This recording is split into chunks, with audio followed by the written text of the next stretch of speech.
Tally ho, and welcome to the Avram Davidson, the Avram Davidson universe. Oh, I am Bob from Wheel of Genre, and I am Virgil from Literally Books.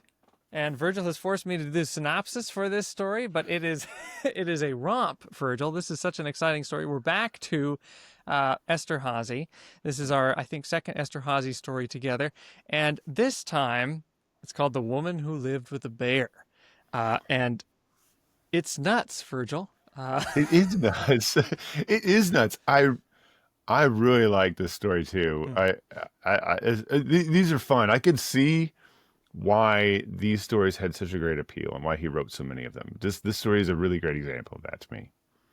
I think so too. I think before we've talked about Eszterhazy as a detective, and in last time we said, okay, he's a detective who sits and waits and listens. He's along for the ride. He gets into these weird situations, and he's not so much a go-getter, but often he's like an errand runner because he'll be asked to do something. He's like, yeah, I'll go do that. I'll go do that. I'll go fix the button on my shirt, or I'll go help my aunt figure out why people are uh, lying behind her back.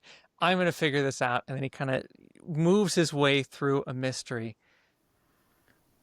Yeah, I really enjoy this because it's sort of like, and I know that's not quite accurate, but it's sort of like he's like this English noble or something that's like because of his station gets involved in things and people are like looking to him to do something and he's sort of like, well, okay. Okay. And so he'll say things and just sort of have the ability to get into more intimate detail about something or deeper into a mystery than a regular person might. And then it's really great to see how he decides to interact because he's not a arrogant character.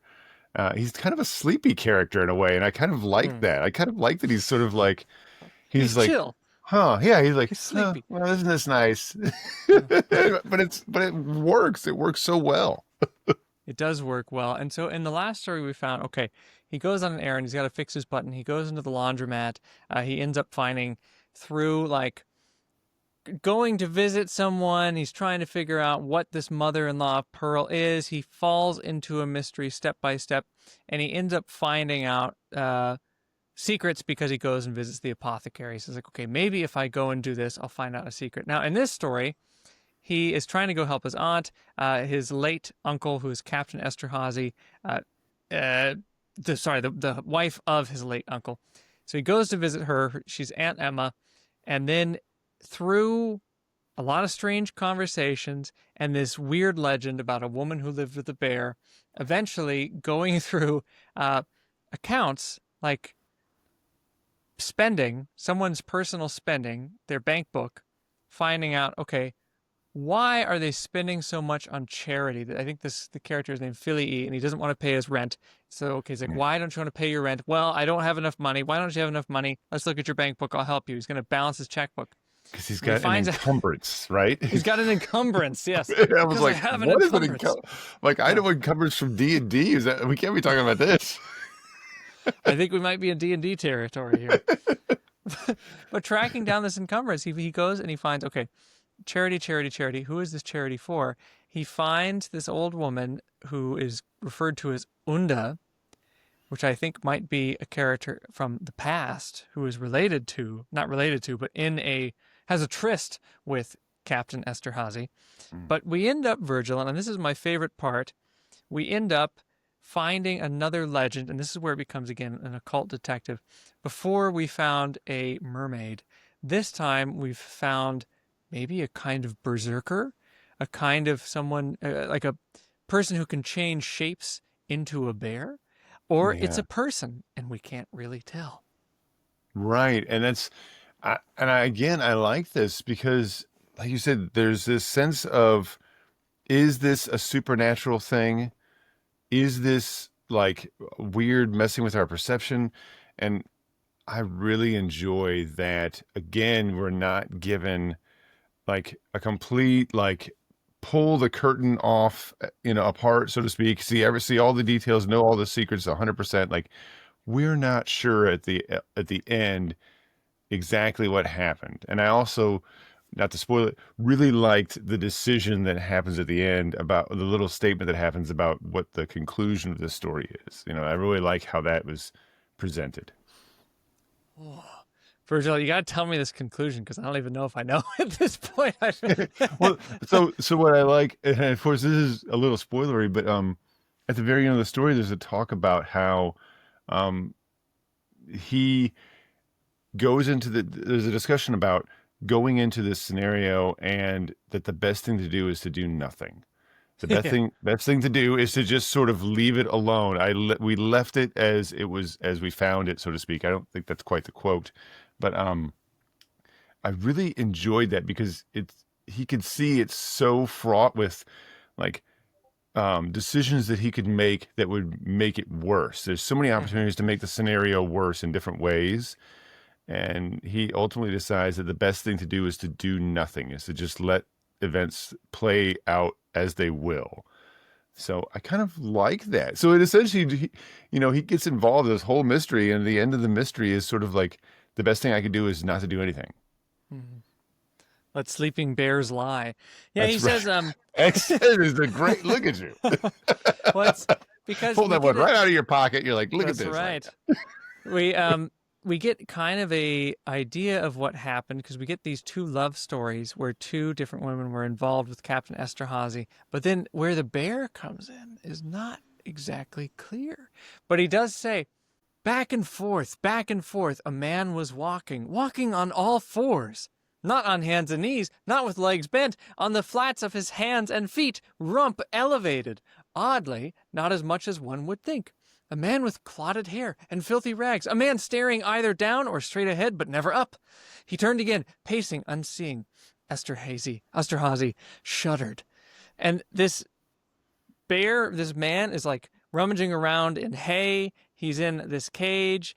He's got this scar, and it's an identical scar to a man. There's this bear who has this identical scar, but maybe it's the same person. And he even says, like, is it likely that a bear and a man would have an exact scar in the exact place on their face? Or is it more likely that this is a bear man? yeah.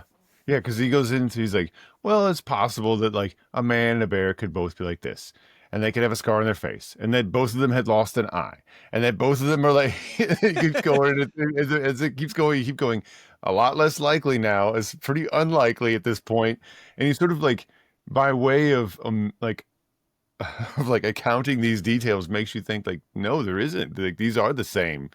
But and I think Esterhazy himself sees this bear, Hmm. because at some point near the end of the story, the bear like grabs a pig. I think, doesn't it grab a pig? And I love the description too of it, like having like on two legs, walking about, like holding a pig like this and like running or something, like running off with it or something. And you're like, it's such a great, like very brief description that like I had like was a crystal clear picture in my head. Um, and I love it because it's like, well, that's definitely a bear, but it's like, but it wasn't, was it? Or, is this a werebear? Or, um, of course, he doesn't even ever say that. He like even dances around saying like, well, what, like a wolf is the most common variety and thus generates the name or something like that. He kind of like moves around it. And I really enjoyed it. And it's another example too of like this mundane world and like slowly sliding into fantasy and then slowly sliding out. It just it's almost seamless. And I just love that. It's like Bigfoot going by, but it's a bear holding a pig, man, bear, Like pig. it is. It's like a cryptid. That's great. It's like a cryptid. So the first thing I thought of was I know there are lots of legends, especially in many different cultures, about bears and bears potentially turning into people. But the first thing I thought of was Bjorn from The Hobbit. That's right. Yes, you know? of course you would. Yeah, That's what I would natural. think too. But then in class recently, one of my eighth grade, I don't know why this came up. We were reading And Then Will Come Soft Rains, Ray Bradbury. And then they said, you know what this reminds me of? And I said, no. And they said, Wojciech the Soldier Bear. I was like, what? What is Wojciech the Soldier Bear? So Did- have you heard of this? I don't. I don't know. I don't think so. Tell me about it. I don't. Maybe I've heard So this. Wojciech the Soldier Bear was this like became a registered soldier for the Polish army during World War II when Germany broke the pact with the Soviet Union. And the Soviet Union released Polish prisoners and said, okay, we're going to make a Polish army and then fight Germany. And so part of this Polish army, there is a shepherd who had a bear. And so they made a trade with the shepherd. The bear joined the military. The bear loved to drink beer. He loved to smoke cigarettes. He was 500 pounds. So they said, okay, no more riding in the Jeep for you. Now you have to ride in the tank. And then they ended up changing the whole battalion. They put the bear on their insignia. They made the bear the insignia because after they made him an official private and registered him with the army, they went to Italy to fight a battle, and his like buddy ran up ahead at part of this battle, and the bear was like, no. So the bear ran forward and just picked up ammunition and just ran after him like with ammunition, and they were like, wow, this is incredible.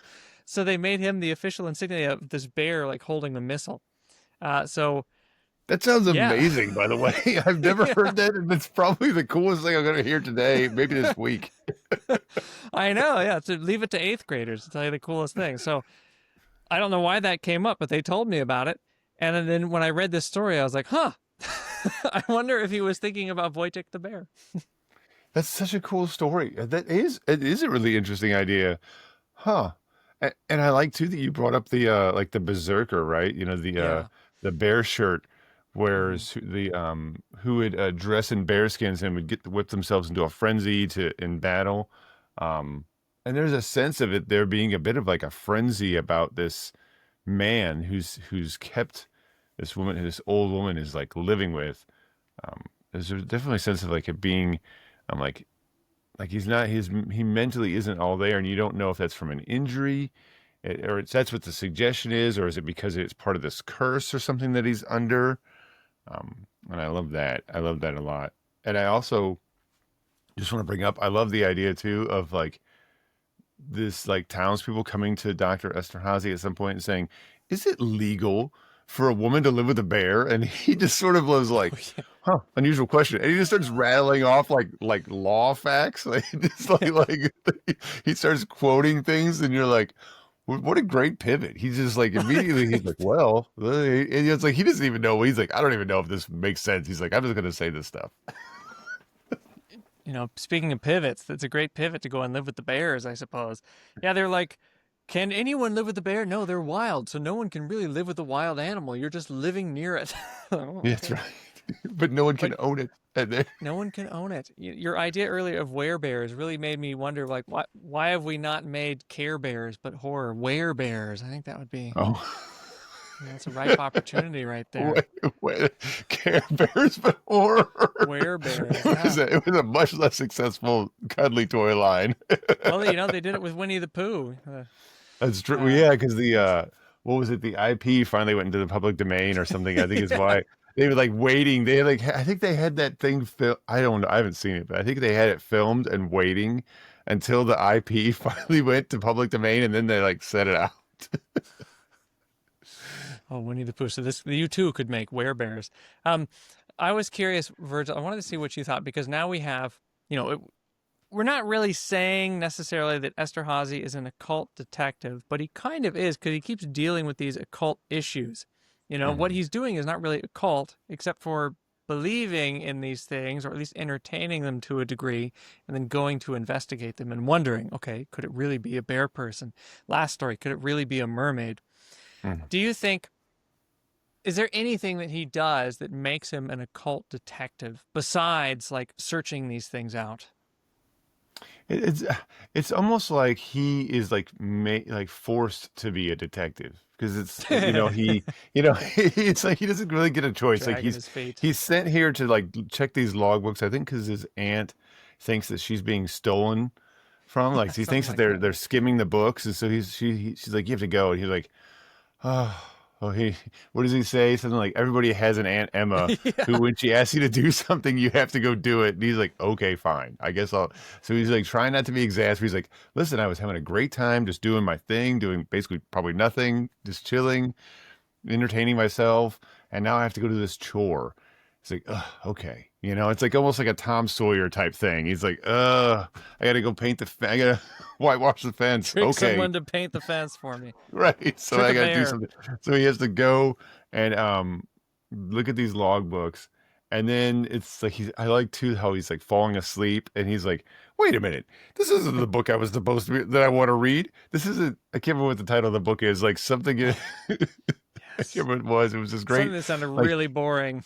right, Like, he's like he loves it. He's really. like, oh, I just want to read this. It's so relaxing. He reads it before bed, and he's reading it, and he's like, this book doesn't have a front piece that looks like it. This isn't this. What book is this? And he's like reading it, and then he's like falls asleep. And I can Yeah. identify with that because I usually know my wife jokes with me. She's like, I know you're ready for bed when the book has hit you in the head 3 times, I figure which is one was true. enough. It's Three usually is amazing. one. I just keep reading. He's like, okay, give me your book. Give it to me. Put it away. You're done. But Stop Dr. hitting yourself. Eszterhazy has no one to pull the book away, so he falls asleep with this book. That's true. Like the ledger, I think it is. And he's like reading the ledger like to go to sleep or something at some point. I loved it. I love too how there's so many strange elements that also feel occult because his assistant, he's like, well, he can't read because he can't read any language except for runes. Like ancient runes. Oh, okay. Which was really great. And then I think there's when he's trying to figure out, okay, what is the legend of the woman who lived with the bear? And he finds in an index, I think he's looking through an encyclopedia, and he looks up, okay, letters in A, letters in Z, and then he finally finds B, he finds bear, and he goes through this long list, and he works in legends into an encyclopedia. So there's this Mhm. kind of real book inside of this fantastical story that also is influenced by the fantastic. So it's real within its context, but it has all of these things that may or may not be real. But he says, okay, bears allegedly eaten, little Byzantia, bears, skins of, used for shakos, bears, dancing, bears, hunted, paranoia, bears, hyperborea, bears, hunted, Scythia, bear, Greece, exported, bear, old woman who lived with. And he just goes on, bear, bear, bear. I think it's so Right. No, never a interesting. pause for the old look. It just keeps going, and you're like, oh, there it was back there. It went. Steamroller. Yeah, bear, come back. But I think it's interesting that there is not exactly, for what we've read so far in Esterhazy, there's not like, there's no chapter where it's a world building, like introduction to Transbalkania, wherever they are. There's no really introduction to it. There's like bits and pieces, at least for what we've read, that are kind of weaving their way into the world, creating it for us. Yeah, I agree, and I like that type of world building the best. The stuff that happens, um, does that make it didactic? I guess, where it's I don't know if that's quite the right word, but it's like the fiction that these characters interact with in the narrative are the way that we get more information about this world. Mm. So, I really enjoyed that. I really like that yeah, it's like we get this picture of the world through these logbooks and through these bits of myth that people tell, and then like the myths are counter like in the last story, like is it a lurley or is it a is it a mermaid? And it's like I was like, no, you're wrong. It's not that. It's Mermaid. this. And it's like at the end you're like, is that true or is it the other one? Who knows? And I like that we don't know, that we're not trying, because myth isn't like that either. Myth, you can't pin down, what a dragon is for one culture is something very different for another culture, and then how they interpret that myth. I like that that's the same way here. We just don't know what this. We can't pin it down. It's just all over the place. That's right. The Rock really existed. Not the Dwayne the Rock Johnson, but the Rock, the bird. He did. It's a He's descended from it. In fact, I he's think just, that's one of the things. he can fly. I mean, He could fly. can you smell what the Rock is cooking? It's only no, probably not on eggs. Elephants. I think it is interesting when he is doing on history. So he's tracking down real things and tracking down what the truth of it is, and then in these stories, as we've also seen in El Vilvoy, kind of deconstructing how myths work or how legends work.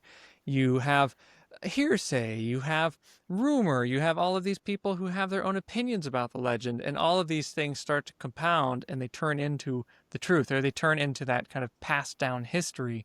But it's almost like a compost heap that just keeps Yeah. getting, that's how myth works, it feels like. That's a Weird great mushrooms are analogy, growing. a compost heap. I love it.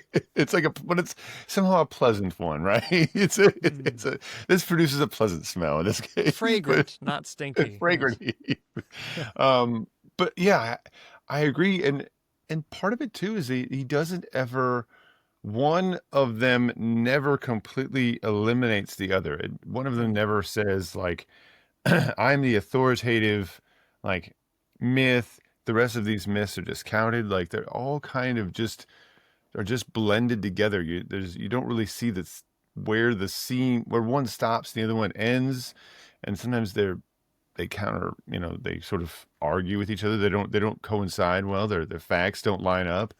And I like that they don't line up. That it's sort of like, well, that doesn't make sense based on this, but it's okay. They both still exist, and we're not really sure where one ended or the other. Sorry, you get a little alarm there. I think you're right. It's interesting to have this detective who is willing to hear everyone out and then let all of these things be possible. And sometimes it is just you don't do anything. You just keep it. You let the myth go He's on. just like, the best thing for me to do is nothing. Yeah, don't even mention it.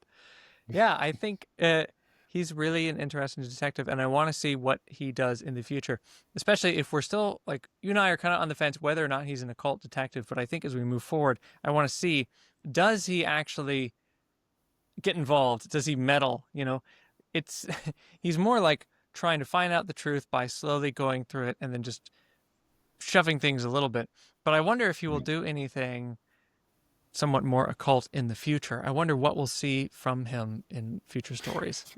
Yeah, if he's a more active participant where he's sort of like battling the occult or something. We'll have to Mm. see if that's what happens. Yeah, it's okay if he doesn't, but it is an interesting. I think it's maybe part of his appeal because um it's not a traditional take on what a detective would do. It's sort of like he's interacting with these mysteries, but he isn't exactly like pushing into them and like stopping them. Like, oh nope, we're gonna stop this werebear right here, right? It ends today. It's like he's not insistent on like canceling this myth, and like shutting it down and pulling it out. He doesn't necessarily want to unmask the Scooby Doo character at the end. That's a very It got good point, Vert. Sorry. Yeah.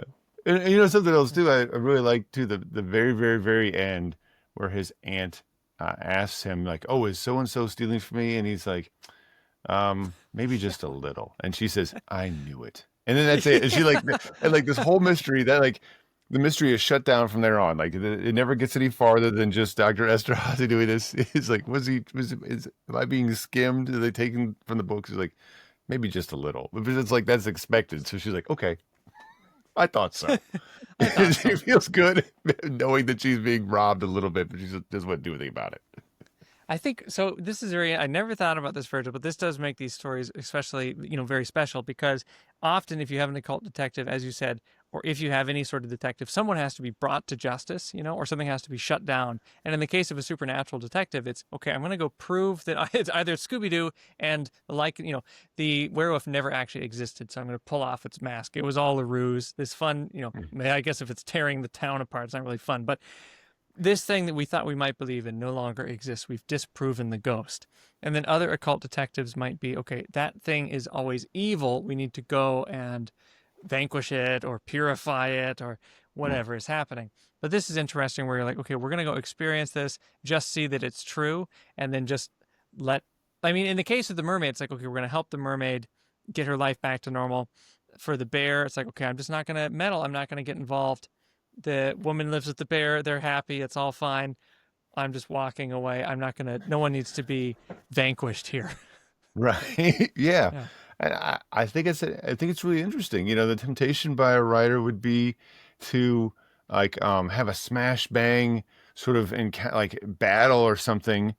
But Avram moved. I like that he decided to step away from that and not make that choice. I think it's great because it sort of preserves that myth. I don't know. I enjoy that he chooses to do things in a way that other writers wouldn't, and that it works. It's satisfying. So He's not a home wrecker. He's no, he's just it's true. He's not. I love that.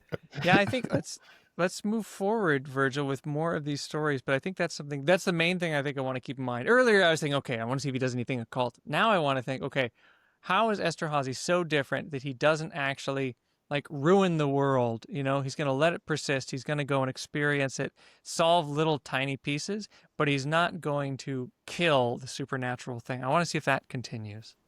Yeah, right. And yeah, I like that. I like that perspective. It's very much you know what it reminds me of a little bit. If you've ever seen that that TV show River Monsters, where the guy goes and does he like fishes and he hears about these sort of myths about these fish in different, like usually the remote parts of the world, who like have like injured someone or someone has died, and then he goes to that location and tries to catch whatever this is. He like fishes Whoa. and catches it, but he's not interested in killing it or whatever. He's sort of saying like, here, this is the thing that we're talking about, and he catches the fish and shows it. It's just sort of like a real respect for the myth, and in that show, it's a lot of respect for that wildlife to show like this is the thing that this is here's the piranha or whatever, or here's this barracuda or something like that. I can't think of what some of the fish are, but some of them are really, you see them, they're like, oh my gosh, that's terrifying. But he catches it and he holds it up and then he releases it. You know, he's not about trying to kill them off or anything. It's just sort of like showing that like this is what we're talking about. And I really like that. And that's kind of the same energy. I hope he warns everyone to get out of the water. Okay. It's totally worth it. If you've never Let's seen, go. if you've never seen like River Monsters, it really is, it is really worth watching. So it's a lot of fun. It does a little bit of that gimmicky, like, oh, you know, like where they replay some of the, like after the commercial, they like replay a little bit of the footage from River before the monsters. commercial. So you're like, okay, padding. But I really like this guy because he doesn't, he's not like jumping in like a Steve Irwin style trying to wrestle the fish or something like that. Like that, you know, not that Steve Irwin was terrible or anything. I'm not saying that, but just like it's a lot more serene experience with him, but like catching these things that are just terrifying. Just like you're like, oh, I don't ever want to be in water, but that thing around. The river is full of terrifying creatures. Maybe I'll go see the river in the next few days. Right. Virgil, let's get on our jet skis. I think it's time to jump the shark Indeed. and wrestle it to the ground. It truly is. In true Dr. Eszterhazy fashion, we will. That's right. Put our skis Eszterhazy's on. a little more, eh? Not as Eh? much, eh? He's like, eh? He's like the Do I have to move? Eh? he's like the 19th century version of the Fonz. The other 19th century, that's right. All right, Virgil, I'll talk to you next time. Let's do some more Eszterhazy. Let's do some more Avram Davidson. Sounds great to me.